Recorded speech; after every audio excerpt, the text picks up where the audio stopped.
My name is Grace, and I'm 20 years old.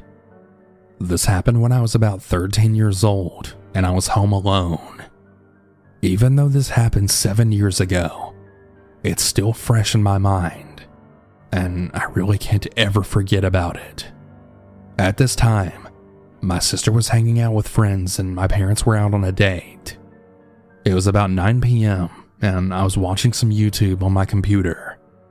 My dog was sleeping on the couch when she suddenly lifted her head up and then looked out the window. Now, this didn't concern me too much because she always did this at the slightest noise, and I didn't look up at first. I just saw it out of the corner of my eye. Then, as if in a cliche horror movie, I heard the loudest bang at the front door. I jumped off of the couch and then froze for a few seconds.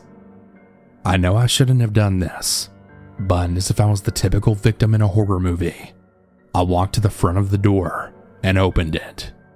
I looked out from the front porch and I didn't see anyone at first. Then, just as I was about to close the door, I then saw something in our bushes. I couldn't believe what I was seeing. It was a head of someone. I then screamed at the top of my lungs, then slammed the door shut, locked it, and then immediately called my dad.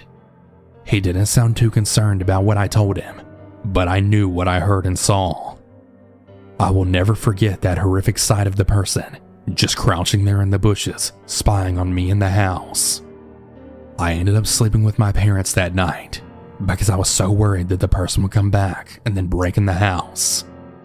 This might not be the world's scariest story, but just put yourself in the shoes of a 13-year-old that was home alone and really imagine that horrifying scene.